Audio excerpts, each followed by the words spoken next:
Friends, आप सभी का हमारे चैनल में स्वागत है। आप लोग हमारे साथ वीडियो में बने रहिएगा और मैं अभी एक छोटी सी कहानी सुनाऊंगी, तो आप लोग कहानी को पूरा ज़रूर सुनिएगा और कहानी को पूरा सुनने के लिए हमारे साथ वीडियो में बने रहिएगा।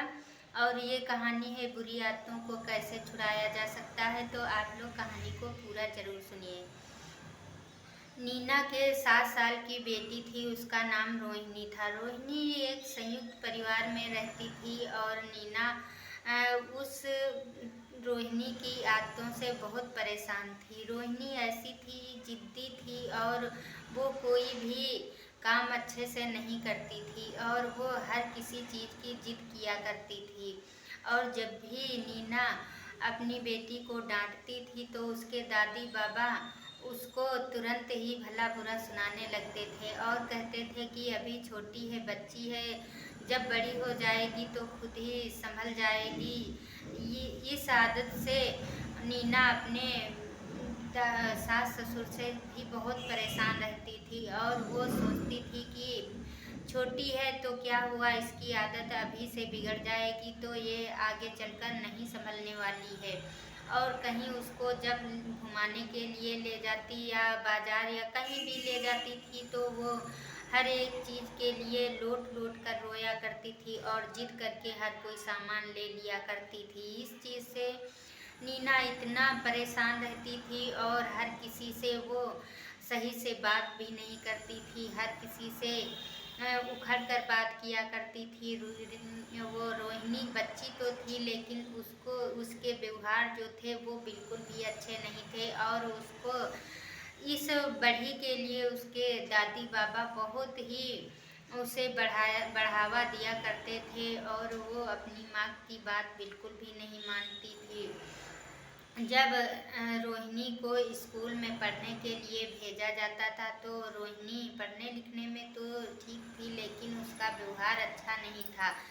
एक दिन पेरेंट्स मीटिंग हुई और रोहिणी की माँ नीना भी स्कूल गई और स्कूल के टीचर्स ने रोहिणी की डायरी दिखाई और उसने कहा कि रोहिणी तो पढ़ने लिखने में बहुत अच्छी है, लेकिन क्या है, इसके व्यवहार अच्छे नहीं हैं। इसकी जो जिद वाली आदत है वो बिल्कुल भी बच्चे पसंद नहीं करते हैं और वो किसी के साथ अपनी चीज़ों को शेयर नहीं करती है और नहीं तो किसी बच्चों से सही से बात करती है। यह सुनकर नीना बहुत दुखी हुई और वो कहने लगी, मैडम जी क्या बताऊं, मैं खुद ही इसकी आदतों से परेशान हूँ और इसकी आदतें बिगाड़ने के लिए वो जो दादी बाबा हैं वो ही इसका सहयोग करते हैं। मैं संयुक्त परिवार में रहती हूँ, इसलिए दादी बाबा के लाड प्यार से इसकी आदतें और भी बिगड़ी जा रही हैं और इसको हम जब भी समझाते हैं या मारते हैं तो वो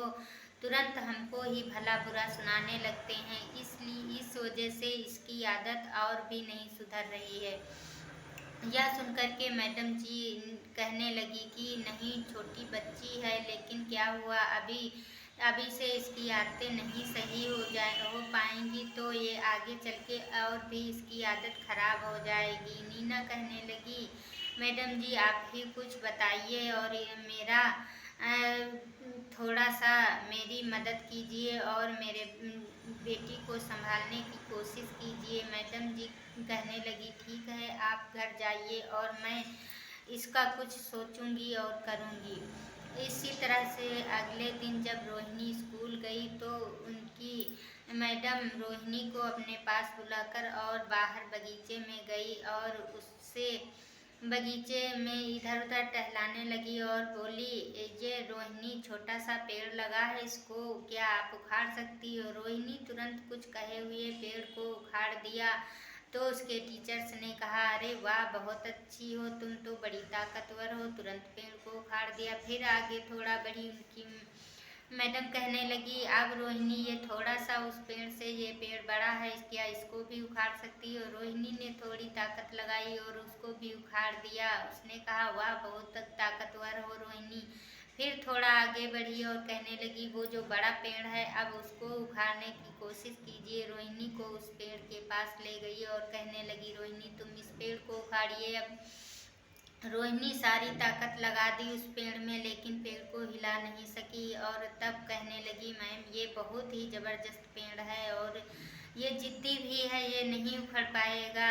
मैडम कहने लगी, चलो रोहिणी, अब हम दोनों एक बेंच पे बैठेंगे और कुछ बात करेंगे। रोहिणी को लेके एक बेंच पे मैडम बैठ गई और कहने लगी, रोहिणी, जिस तरह से तुम दोनों छोटे पेड़ों को कोशिश करके उखाड़ दिया, इसी तरह से ये बड़ा पेड़ उखाड़ने में तुम सफल नहीं हुई, क्योंकि ये बड़ा है, ये जिद्दी हो चुका है पेड़ और ये ताकतवर है। इसलिए जो तुम्हारी ये गलत आदतें हैं, तो अभी से तुम अपनी आदतों को नहीं सुधारोगी तो तुम्हारी आदतें भी मजबूत हो जाएंगी और अब बाद में सुधरने का नाम नहीं लेंगी। इसी तरह से रोहिणी ने वो मैडम जी ने रोहिणी से कहा कि ये तुम जिद वाली आदत करती हो रोहिणी, क्या सही है? रोहिणी ने सर हिलाया और कहने लगी, जी। और तो मैडम ने कहा कि अब जिद वाली जो आदत है, इस आदतों से तुम्हारे पास कोई भी तुम्हारा दोस्त नहीं है, हर कोई इंसान तुमको पसंद नहीं करता है। रोहिणी ने फिर से सिर हिलाया और कहने लगी, हाँ मैम ये तो है। तो मैडम जी कहने लगी, रोहिणी बताइए, जब तुमको कोई डांटता है या ऊंची आवाज़ में बोलता तो तुमको कैसा लगता? रोहिणी ने कहा, हमको बहुत बुरा लगता है। तो मैडम ने कहा, ठीक इसी प्रकार से जब तुम किसी से उखड़ के बात करती हो और गुस्से से बात करती हो और किसी को पसंद नहीं करती हो, तो हर कोई दोस्त नहीं बनता है तुम्हारा। इसी तरह से उनको भी इस तरह की बातें पसंद नहीं हैं। और रोहिणी तुरंत अपनी बातों को सोचा और कहने लगी, जी मैम जी, अब मैं आज से अपनी आदतों को ठीक करूँगी और ये घृणा वाली आदतें बिल्कुल भी नहीं रखूँगी। यह कहते ही रोहिणी बहुत ही अपने ऊपर शर्मिंदा हुई और कहने लगी, मैडम जी, मैं आज से ही अपनी आदतें सुधार लूँगी, तो क्या मेरे दोस्त बन जाएंगी? मैम कहने लगी, बिल्कुल क्यों नहीं बन जाएंगी। अगर तुम अपनी आदतों को अभी से सुधार लोगी तो आगे चलकर तुम्हारे बहुत सारे दोस्त होंगे और तुम्हारे साथ हर कोई खेलना बैठना पसंद करेगा। यह सुनते ही रोहिणी अपनी सारी बुरी आदतों को वहीं छोड़ दिया और घर आकर अपनी मम्मी से गले लग गई और कहने लगी, मम्मी, आज मेरे टीचर्स ने तो मेरी बुरी आदतें सारी छुड़वा दी और आज से मैं अच्छी आदतें सीखूंगी, बुरी आदतों को नहीं सीखूंगी और हम आप सभी से प्यार दुलार से बोलूँगी और सबके साथ प्यार से रहूँगी।